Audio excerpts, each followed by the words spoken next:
know somebody who's been evicted? Thank you. Yes, I know. We've all been threatened. We're all been threatened. But thank you for coming out, and we're fighting. So people in that ivory tower, hear us. What are we fighting for? Affordable housing! Yay! Okay. And not to forget, this weekend was Truth and Reconciliation Day. So a short land acknowledgement. We are gathered here on Indigenous land. The Dish with One Spoon territory.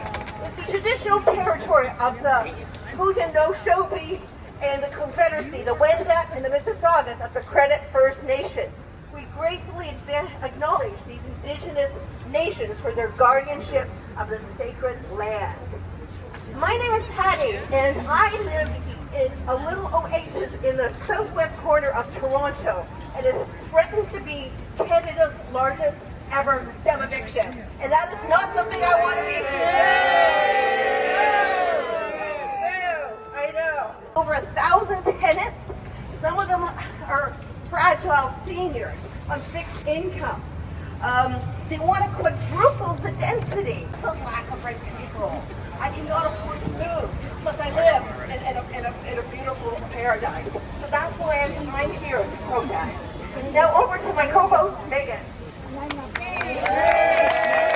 And we found ourselves in a situation where our affordable purpose-built rental building is being demolished to build market luxury condos.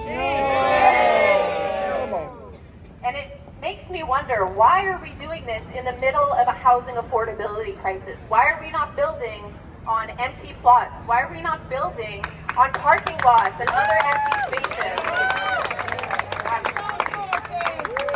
Yes, golf courses! They're very unsustainable. So for anybody who may be new here, doesn't know what a demoviction is, it is essentially when a tenant is displaced from their home and they are evicted. It's not being driven by what people want or what serves their community or benefits them. It is being driven by how much profit can be made. And when a housing policy is driven by profit, people are going to lose every single time. Paying the full cost of displacement. And there's one thing that's been resonating with me over the past couple of weeks. This is not only a moral and an ethical issue, but it's unsustainable. Why are we destroying buildings like they are infinite resources due to rent evictions, above guideline rent increases, and just being pinched at every single turn? And the one thing that we stand together on is that corporate greed is driving our housing policy. Tenants, Residents Association. Climate Justice Toronto. Emergency Unit. Social Housing Justice Network. Redwood Community Services. Non-violent Community Legal Services. 1281. Climate Pact. Chinatown Land Trust. Bostra, Federation of South Toronto Residents Association. Dash, one of my favorite. Grandmothers acting to save the planet. And in the news box is York. Our voices need to be heard. We're the ones that are being most impacted and pinched by the housing crisis, and we deserve a seat at the table. And one of the most By the province, there is no legal defense against them. We receive calls on our intake line every day from frightened tenants, much like a lot of people here, who've received a single piece of paper telling them they don't have a home anymore. As lawyers, we are painfully limited in what we can do to stop this displacement. The crushing fear of their rent tripling because they moved across the street. In short, we need our government to take action to ensure that our community is livable, sustainable, and protected. Thank you all so much.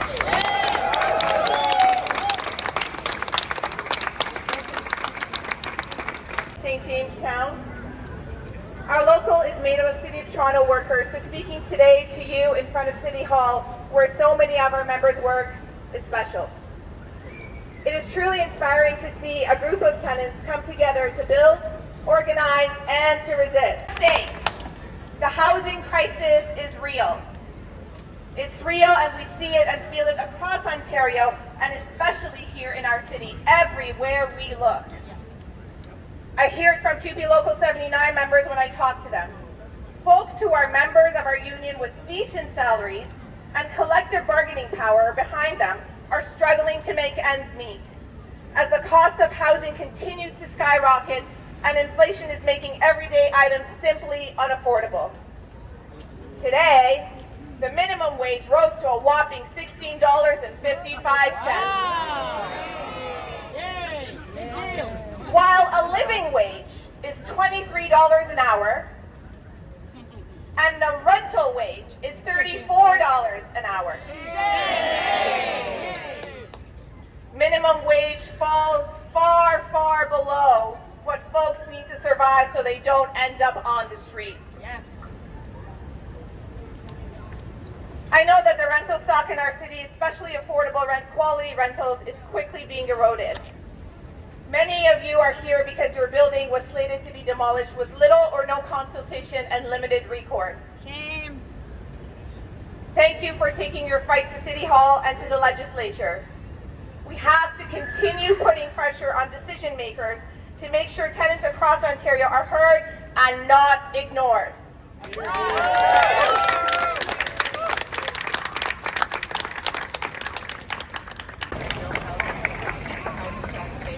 Oftentimes the housing stock that's already available that people are living in is usually the most affordable. But what we're seeing is an insurge of a lot of disruption in the markets where homes are now treated as commodities, apartments are treated as financial assets to be traded, and people's homes, which is what we're really fighting for, are being lost in the shuffle. So if we are to quell the housing crisis and put an end to the housing crisis, not only do we need to build new affordable homes and homes that are attainable by Ontarians, we need to be able to keep the housing stock that we have that is affordable, that is under control.